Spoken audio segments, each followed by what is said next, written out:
ये लोग स्वराज की बात करते शराब तक आ गए। टॉयलेट भी उसी कीमत में बन रहा है, क्लासरूम भी उसी कीमत पे बन रहा है। ट्रीटमेंट जो फिजियोथेरेपिस्ट से कराना चाहिए वो रेपिस्ट से करा रहे हैं। डीटीसी बस की खरीद में घोटाला कर दिया। दिल्ली नगर निगम का चुनावी बिगुल बज चुका है। आज हमें दिल्ली भाजपा के दफ्तर में और हमारे साथ हैं दिल्ली बीजेपी के अध्यक्ष आदेश गुप्ता जी, जो कि आजकल बड़े मुखर होकर जनता को अपनी बात रख रहे हैं और केजरीवाल सरकार पर हमला कर रहे हैं। तो आज हम बात करते हैं आदेश गुप्ता जी से। दिल्ली नगर निगम चुनाव में बीजेपी का एजेंडा क्या है? दिल्ली नगर निगम का जो चुनाव है वो हमने एक नारा दिया, सेवा ही विचार नहीं खोखले प्रचार।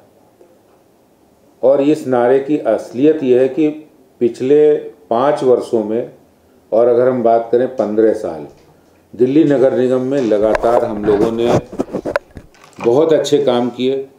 हमने 13,000 सफाई कर्मियों को पक्का किया है।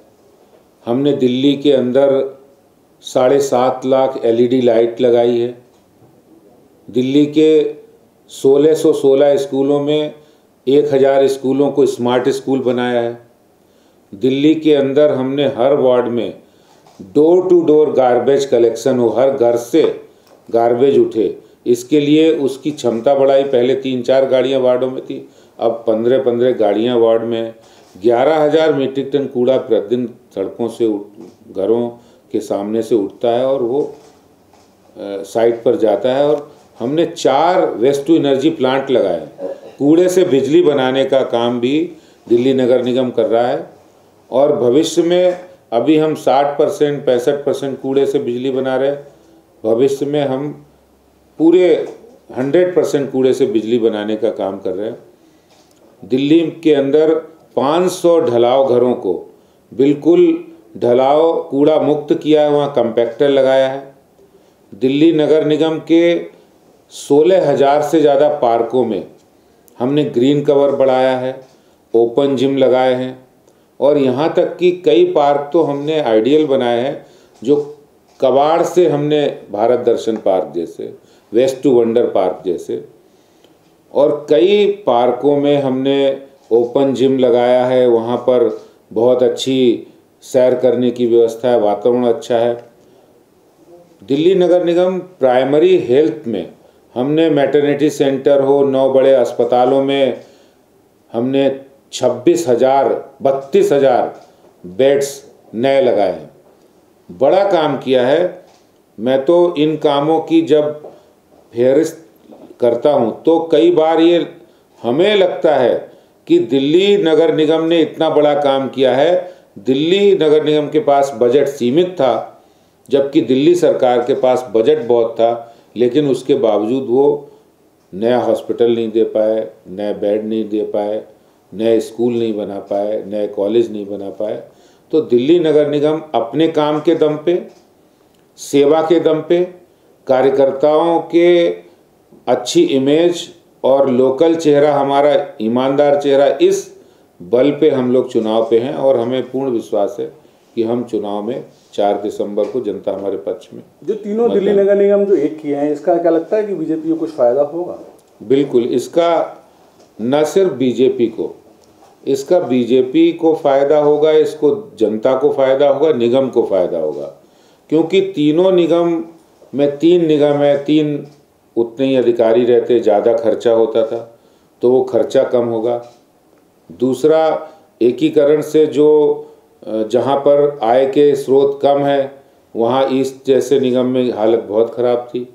अब तीनों निगम जब एक होंगे तो जहाँ ज़रूरत होगी वहाँ पैसा खर्च होगा। तो निगम के एकीकरण से आर्थिक मजबूती मिलेगी, ईज़ ऑफ डूइंग बिजनेस में बढ़ेंगे हम, ऑनलाइन जो व्यवस्था है उसमें आगे बढ़ेंगे। तो निगम का एकीकरण दिल्ली के लिए हितकारी है, दिल्ली के लोगों के लिए, और नगर निगम के कर्मियों के लिए भी हितकारी होगा।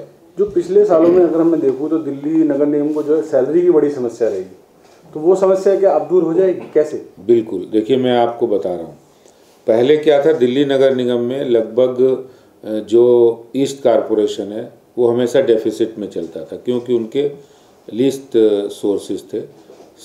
North corporation neck to neck रहता था, क्योंकि उनके रेवेन्यू जो सोर्सेज हैं वो बहुत कम थे, उनके पास प्रॉपर्टी ज़्यादा थी, लेकिन उसकी वजह से वो ज़्यादा नहीं कर पा रहे। साउथ के सरप्लस भी ज़्यादा, फंड भी ज़्यादा, डिपॉजिट भी ज़्यादा।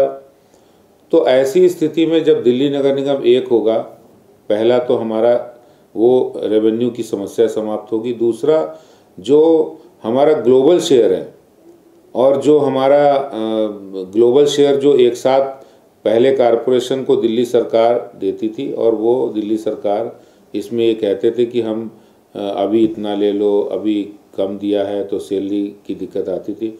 अब जो ग्लोबल शेयर है वो एलजी के थ्रू हम लोगों को डायरेक्ट मिलेगा। दिल्ली सरकार ने उसमें कटौती की है, लेकिन जो भी मिले वो डायरेक्ट मिले। हम अपने सोर्सेज को और भी इवॉल्व करके बेहतर बनाएंगे, क्योंकि नगर निगम जब एक होता है तो प्रशासनिक व्यवस्थाएं मजबूत होती हैं।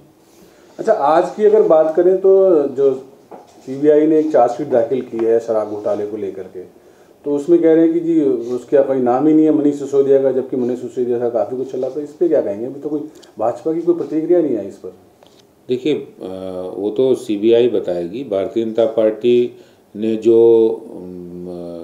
मुद्दे उठाए थे कि उन्होंने 2% से 12% कमीशन किया, अब जो चार्जशीट है वो फाइनल चार्जशीट तो है नहीं, या फाइनल तो रिपोर्ट है नहीं, तो अभी तो इन्वेस्टिगेशन चालू है, और इस इन्वेस्टिगेशन के प्रोसेस के बीच में कुछ बोलना मेरे हिसाब से ठीक नहीं है। लेकिन जिस तरह शराब घोटाले की जो परत दर परत खुल रही है, और इनका शराब पॉलिसी का वापस लेना, ये अपने आप में बयां कर रहा है कि इसमें बहुत बड़ा घोटाला हुआ था, जिसको आगे वाली इन्वेस्टिगेशन होगी उसमें सामने आएगा और वो चीज़ें सामने आएंगी। शराब घोटाले की आपने जब बात की, तो जब शराब का जो पूरा कांड हुआ था तो उस समय एमसीडी ने काफ़ी दुकानों को बंद कराया था, ऐसा क्यों? देखिए, उस समय जब शराब की पॉलिसी आई थी तो उस पॉलिसी में अरविंद केजरीवाल सरकार ने कई नियमों का उल्लंघन करके सिर्फ उनको फ़ायदा देने के लिए, क्योंकि उन ठेकेदारों से, L1 लाइसेंस होल्डर से इन्होंने पैसे की डीलिंग कर रखी थी। 12% का 6% इनको किकबैक मिल रहा था। इसलिए इन्होंने आनन फानन में हर जगह, हर उस जगह जहाँ पर कोई मास्टर प्लान उसकी इजाज़त नहीं दे रहा शराब ठेका खोलने की, कोई बिल्डिंग कानून उसकी इजाज़त नहीं दे रहा था, या कोई भी जो अनऑथराइज कॉलोनी है, रिहायशी इलाके है, स्कूलों के पास है, जब वहाँ उसकी इजाज़त ही नहीं थी, लेकिन इन्होंने नियमों को तोड़ के वहाँ खोला, और भारतीय जनता पार्टी ने उसका जब विरोध किया तो दिल्ली नगर निगम भी मुस्तैद होकर उनको बंद किया, सील किया, और आज भारी संख्या में वो ठेके बंद हैं कॉलोनियों में।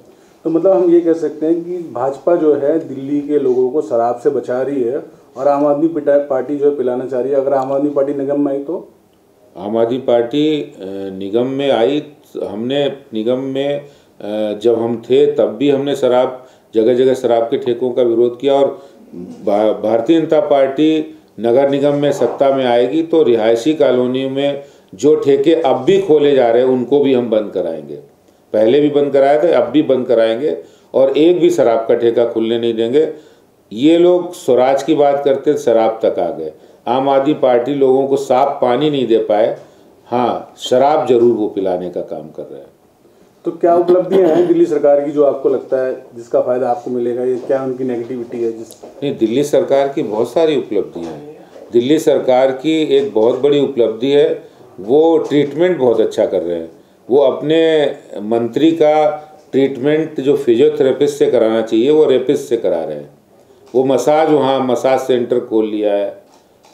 सारे केजरीवाल जी के स्वास्थ्य सुविधाएं वो उनके मंत्री ले रहे हैं। वहाँ पे उनको मोबाइल फ़ोन, उनको AC, उनको टीवी, उनको अच्छा होटल, 5 स्टार होटल का खाना, उनको माफिक सुविधाएं दी जा रही हैं। और ये किसकी कीमत पे किया जा रहा है? भाई जेल प्रशासन इनका है, सैया भाई कोतवाल तो हमें डर काएगा। तो इन्हीं का जेल प्रशासन, इन्हीं की सरकार, तो सब कुछ इनके मुताबिक हो रहा है। तो काम बहुत किए हैं, काम इन्होंने अच्छा किया है। ये अपने शिक्षा मॉडल की बात कर रहे हैं। शिक्षा मॉडल क्या है? 5 लाख का कमरा, सीबीसी कह रही 5 लाख का कमरा बनता है। मैं कहता हूँ ठेकेदारों का भी प्रॉफिट मिला लो, तुम्हारा भी मिला लो, 7-8 लाख, 33 लाख का कमरा। 800 करोड़ के टेंडर को आपने कहाँ पहुंचा दिया? 1300 करोड़ रुपए का घोटाला। ये सीबीसी की ऑब्जर्वेशन है। टॉयलेट भी उसी कीमत में बन रहा है, क्लासरूम भी उसी कीमत पे बन रहा है। तो ये तो काम तो इन्होंने बहुत किए हैं। काम ये भी किया है कि दिल्ली के अंदर जल बोर्ड जो 500 से ज़्यादा करोड़, 500 करोड़ के आसपास फायदे में था, आज वो नुकसान में, हजारों करोड़ रुपए के नुकसान में। तो कहाँ गया पैसा? तो सवाल है कि इनके काम, इनके काले कारनामे हम बताएंगे तो एक लंबी लिस्ट है। डीटीसी बस की खरीद में घोटाला किया, दिल्ली जल बोर्ड में किया, बिजली कंपनियों के चोर बताते थे कि भाई ये चोर कंपनियां हैं, और उन्हीं बिजली कंपनियों को जो सरकार आ गई तो अपने आम आदमी पार्टी के नेताओं को डायरेक्टर बना दिया। भाई चोर कंपनी थी तो उसमें डायरेक्टर क्यों बनाया? इसलिए बनाया क्योंकि उसमें से भी कट आए।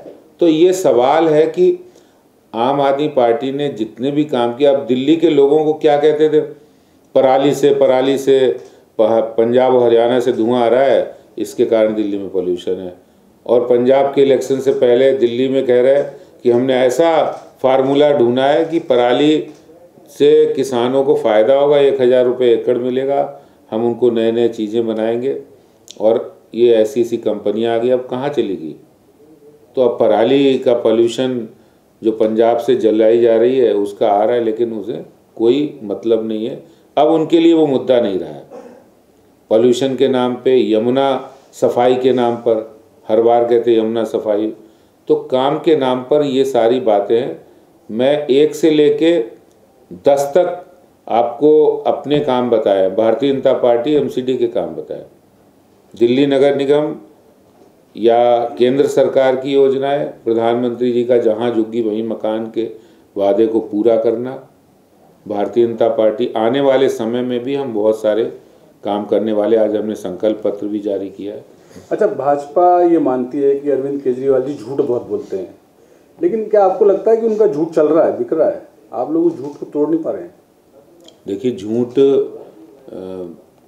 कहते हैं काठ की हांडी बार बार नहीं चढ़ती है, लेकिन जो अरविंद केजरीवाल का झूठ है, उत्तर प्रदेश में चुनाव लड़ने गए, सारी सीटों पे जमानत जब्त हुई, उत्तराखंड में उनकी जमानत जब्त हुई, गोवा में जमानतें जब्त हुई, गुजरात और हिमाचल में भी यही हश्र होने वाला है।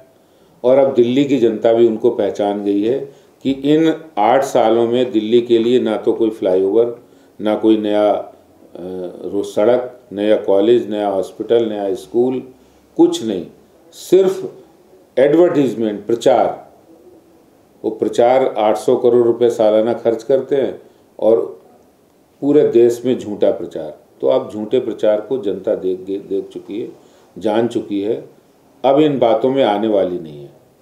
अच्छा, अरविंद केजरीवाल जी की पार्टी में भगत सिंह हैं बहुत सारे, आपकी पार्टी में हैं ऐसे भगत सिंह? देखिए, भगत सिंह तो बहुत हैं उनके यहाँ, इसमें कोई, आपने बड़ा अच्छा प्रश्न किया। अभी 2 विधायक इनके भगत सिंह देखे गए हैं, जो टिकट बेचते हुए देखे गए थे, पकड़े गए हैं। इनकी पार्टी में एक भगत सिंह अभी देखे स्टिंग हुआ था जिनका, वो भी पार्षद भी नहीं बने हैं, प्रत्याशी है। वो जेई को धमका रहे, बोले 50 लाख भेज दे, नहीं तो मैं स्टैंडिंग कमेटी का चेयरमैन बन रहा हूँ, आम आदमी पार्टी का, सरकार आएगी मैं चेयरमैन बनूंगा स्टैंडिंग कमेटी का, तेरे को ऐसी जगह फेंकूंगा तू नालियाँ साफ करता रहेगा। ये भगत सिंह है। ये आम आदमी पार्टी के भगत सिंह हैं कि जो यहाँ पर टिकटों को बेचने का काम, यानी आम आदमी पार्टी में कार्यकर्ता को तो कभी मिल ही नहीं सकती है। गुड़गांव से लाकर दिल्ली में चुनाव लड़ा दिया, नोएडा में रहते थे, दिल्ली में चुनाव लड़ रहे हैं। तो ये हालात आम आदमी पार्टी के भगत सिंह का, इनका जो भगत सिंह है ना, वो भगत सिंह इनका सब सामने लोगों के आ गया। असली जो सरदार भगत सिंह की बात करते हैं, शहीद भगत सिंह की ये फ़ोटो लगाते हैं, लेकिन इनका जो काम है वो सारे यही काम है, काले कारनामे, काले चिट्ठे सामने आ रहे हैं। अंत में आप दिल्ली के लोगों से क्या अपील करना चाहेंगे पंजाब केसरी के माध्यम से? देखिए, दिल्ली के लोगों से हम ये अपील करना चाहते हैं कि भारतीय जनता पार्टी के कार्यकर्ताओं ने कोरोना के कठिन समय में लोगों के बीच रह के सेवा की है, मदद की है। हमने कभी दिल्ली वासियों के साथ पीठ नहीं दिखाई है। दिल्ली वासियों को कठिन समय में हमने साथ रहे हैं और ईमानदारी से, सही नीयत से काम किया है। प्रधानमंत्री नरेंद्र मोदी जी ने सभी दिल्ली वासियों को फ्री वैक्सीन लगवाई है। हमने गरीबों को, 74 लाख लोगों को फ्री राशन दिया है और गरीबों को, झुग्गी वासियों को पक्का मकान दिया है। और दिल्ली नगर निगम हमेशा मुस्तैद रहा है। इसलिए हम सभी दिल्ली वासियों से अपील करते हैं कि भारतीय जनता पार्टी के प्रत्याशियों को आप भारी बहुमत से विजयी बनाएं। हम दिल्ली नगर निगम को, दिल्ली को और ज़्यादा स्वच्छ, बेहतर, सस्टेनेबल सिटी बनाएंगे, ग्रीन सिटी बनाएंगे। इस बात का हम वादा करते हैं और इस वादे को जो भारतीय जनता पार्टी वादा करती है वो पूरा करती है। बहुत बहुत धन्यवाद। तो ये थे हमारे साथ दिल्ली बीजेपी के अध्यक्ष आदेश गुप्ता जी, जिन्होंने बड़ी बेबाकी से अपनी बात रखी और उनकी वादे और उनकी उम्मीदों से लगता है कि दिल्ली में बीजेपी चौथी बार नगर निगम में आने जा रही है। कैमरा पर्सन एलएम के साथ सत्येंद्र त्रिपाठी, पंजाब केसरी।